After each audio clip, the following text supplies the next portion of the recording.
Dear students, see in last lesson, that is lesson number 9, we talked about force and its effects. Okay, there we talked of contact force.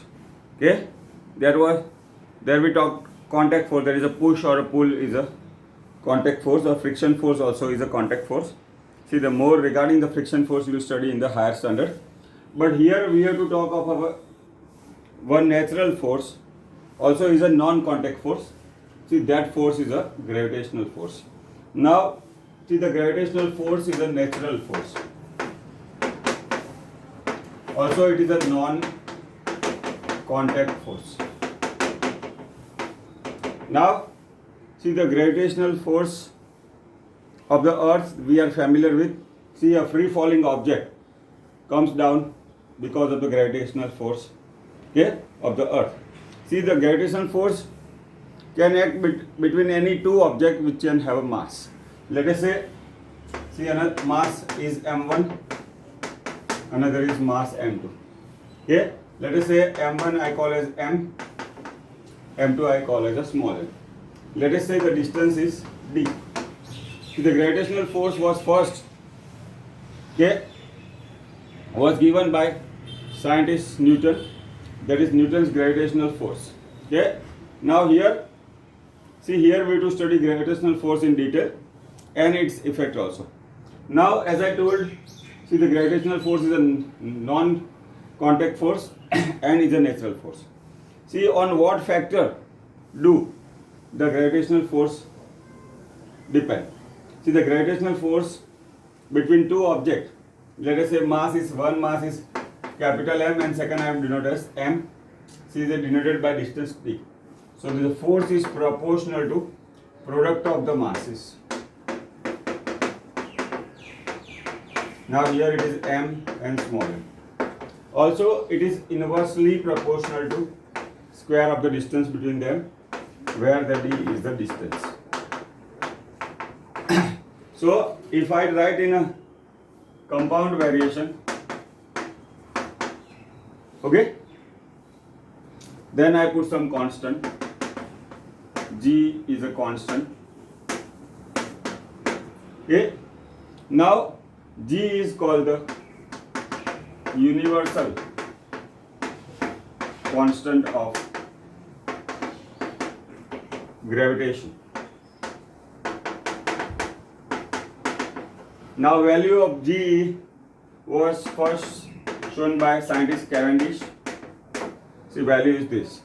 Now, if I want to obtain the unit of G, now as I told earlier, whenever we come across a new physical quantity, we should ask about the unit. So, how to get the unit of capital G?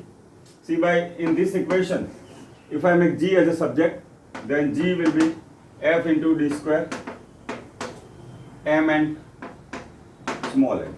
Okay, now force is in Newton, distance in meter, that is meter square. Here also kg into kg is kg square.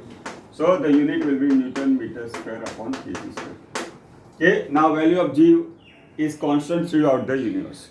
Now we write down the statement which represents the Newton's gravitational force. Newton's law of gravitational force, that is called Newton's universal law of gravitation. Now see the statement we have to write. See, the gravitational force between two objects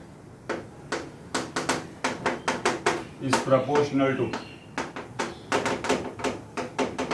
product of their mass and inversely proportional to square of the distance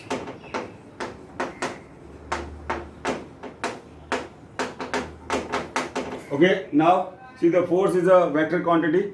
So it will have direction. Let us say mass m and small m. See, the direction of the force will be along the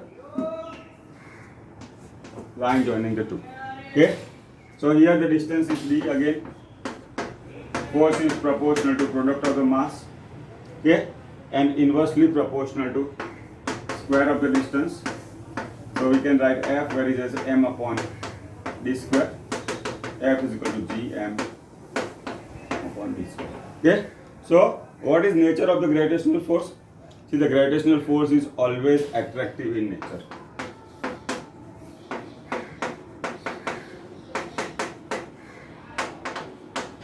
Okay. See, the nature of the force is an attractive force. See, suppose this is an object, it is coming down, it is attracted due to gravitational force of the earth. Now, see, before Newton, different scientists work, okay, gave different theories. Okay, now, see, I would like to share with you.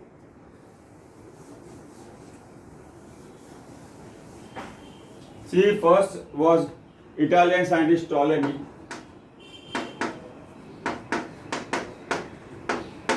He gave geocentric theory. See, what geo means earth. He thought that, see, the earth is at the center and the sun and the other planet revolve around it. But this was disproved by Copernicus. He gave heliocentric theory. See, the word helios is a Greek word meaning is the sun. Now he suggested that, see, the sun is at the center and the earth and the other planets, okay, revolve around it in a circular path. So this was given by scientist Copernicus. Now same time, Indian scientist Aryabhat also shows that the planet revolved around the sun, okay, in a circular path. Now see, in our earlier lesson we studied about uniform circular motion. Okay, so see, when an object moves on a circular path with a constant speed, see, it is said to be uniform circular motion. Okay, so Aryabhat gave the basis of this. Okay, there is a planet revolved around the sun in circular path. Now some additional information is there, okay, that I would like to share with you. Okay, that was given by scientist Kepler. See, his observation is known as Kepler's law of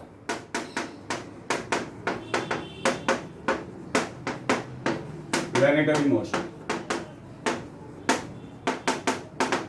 See, the first law. See, we do not require the statement, only thing you to understand.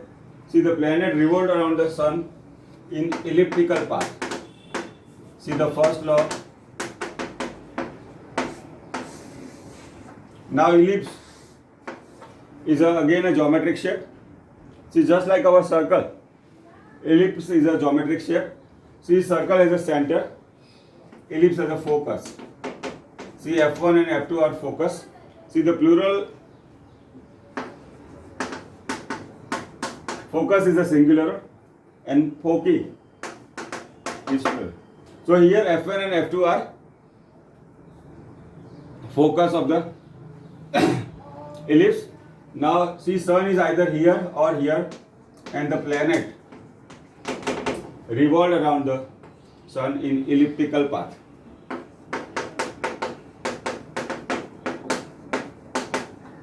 Okay, now the second law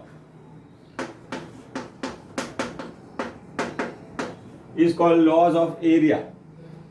Okay, now this law, first law, is called law of orbit. Second law is called law of area.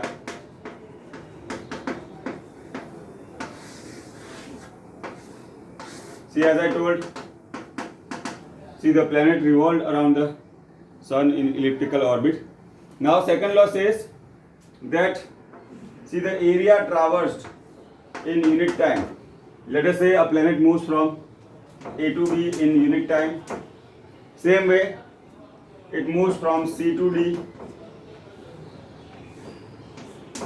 Okay, see, if you go by the size, see, this area looks larger and this area corresponding to AF1B is smaller and CF1D is comparatively larger. But see, the Kepler's second law shows that, see, this dA by dt, that is called the aerial velocity, is constant. Yeah, that was the second law. Now see the third law of Kepler. See, the first law is law of orbit. See, that is a planet revolved around the sun in elliptic orbit with sun at one of the foci. Now second law is called the law of area.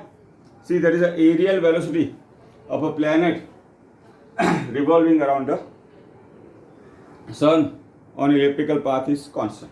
And the third law is called the law of periods. Third law is called law of period. Now see, just as circle has a radius, see, this ellipse has axis called major axis,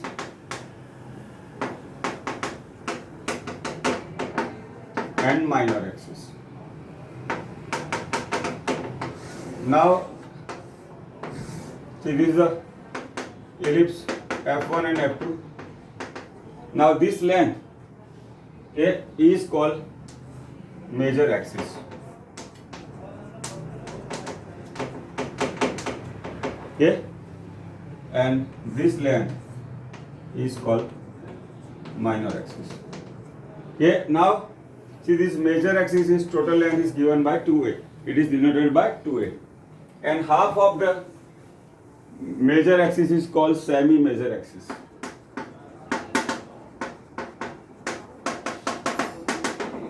Okay, now this length is called the major axis and half of that is called the semi-major axis. And see, the t is a periodic time. Let us say a planet revolved around the sun in an elliptical path. Now see, t is a periodic time.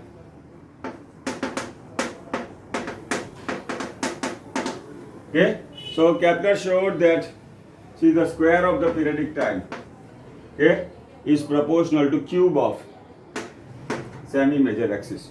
See, that is Kepler's third law. Okay, that is called law of periods. So this is some information that is given in, some of them is there, some of that you have given in the textbook also, that you can read. So this is about the gravitational force. Now see, next we have to talk about gravitational acceleration. Okay, that is very important.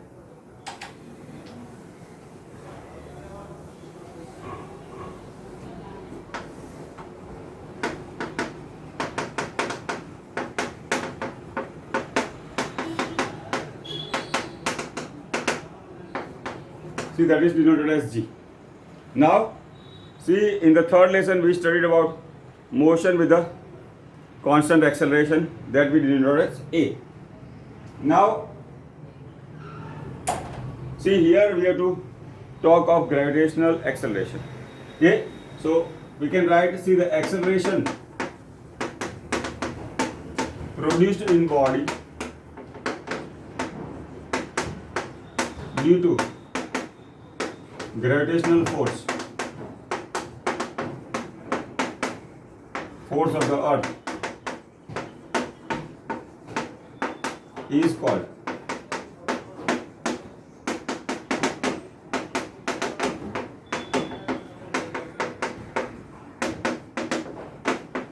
okay. See, the acceleration produced in a body due to gravitational force of the earth is called gravitational acceleration. Now let us say, see, m is the mass of the earth, small m is the mass of the object, let us say d is a distance from the center of the earth to the mass. Now see what is gravitational formula. F is equal to gm d square. Okay. Now see our equation. F is equal to ma. Okay. F is equal to ma. See, small m is the mass of the object. Capital M, that is me, is the mass of the earth. Now see if I compare gm me m upon d square is equal to ma. Okay. So what is A is equal to gme upon d square.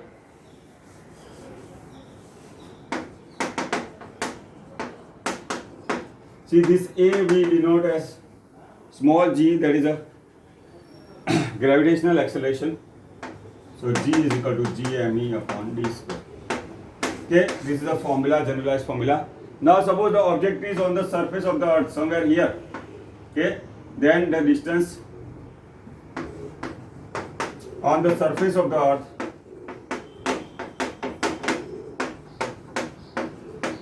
see, this distance d will be equal to re, that is the radius of the earth. Okay, so in that case, see, our equation will become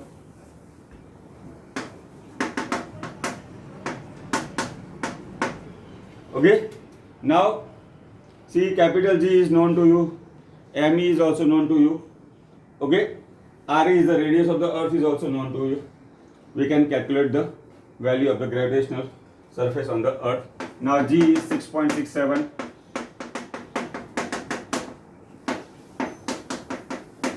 me is the mass of the earth, that is 6 into 10 to 24 kg. See, the radius of the earth is 6400 kilometers.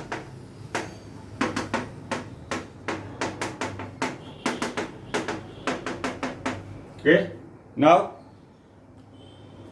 me is the mass of the earth, re is the radius of the earth, g is the universal constant of the gravitation.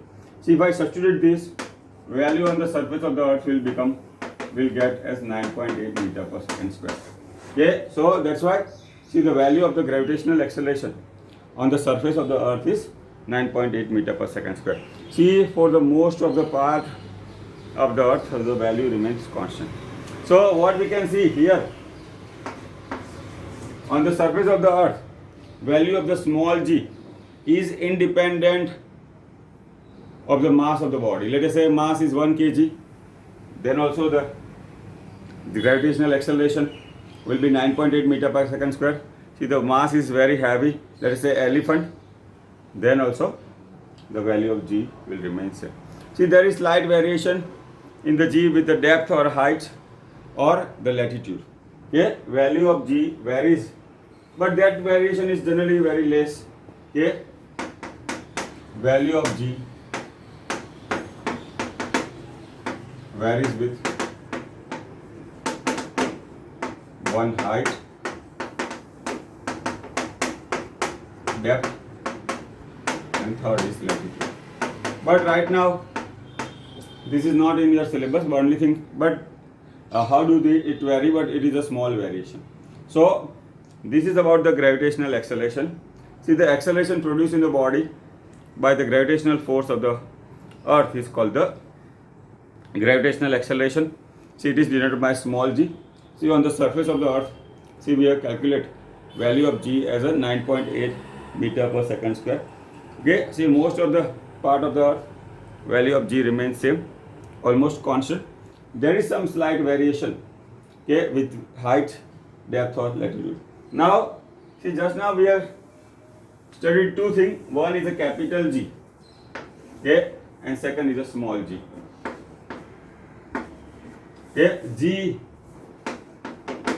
is a universal constant of gravitation. Value is 6.67. And small g, see, the acceleration produced in body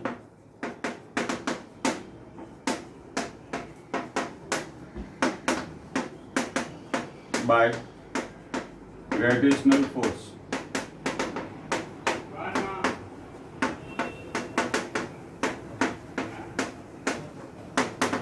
is called.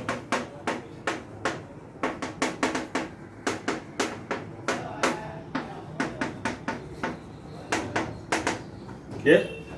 Now this value will remain same in the universe.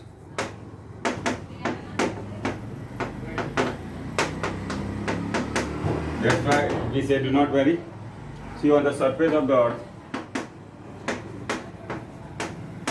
value of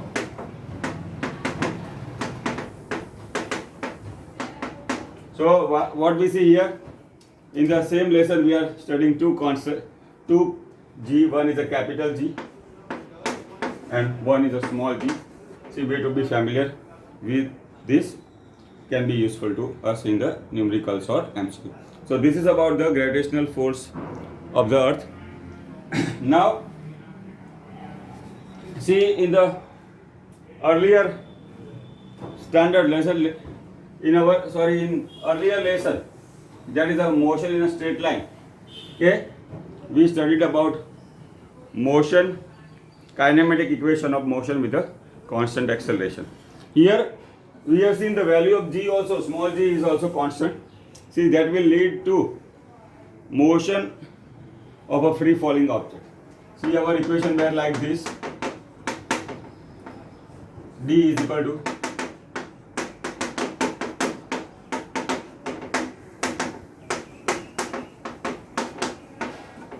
see, these are the equations we studied number of times.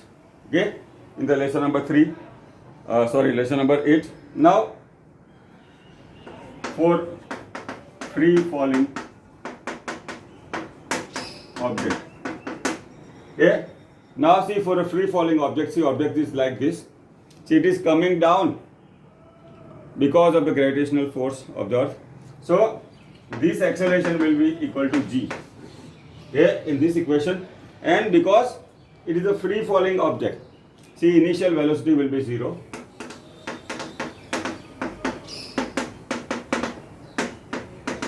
So how do this equation will pan out?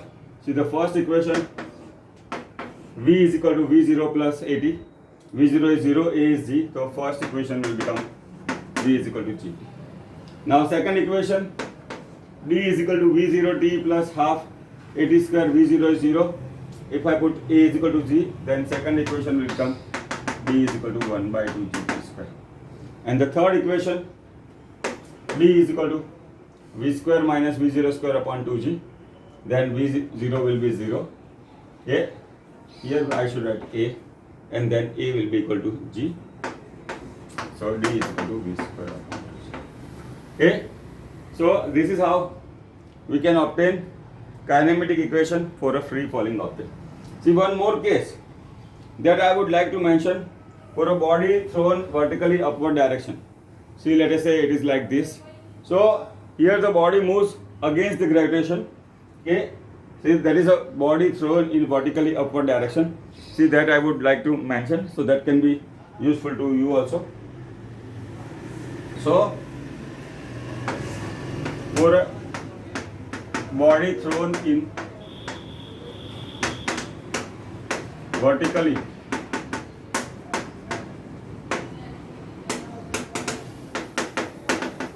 okay, here let us say it is thrown with a velocity v0.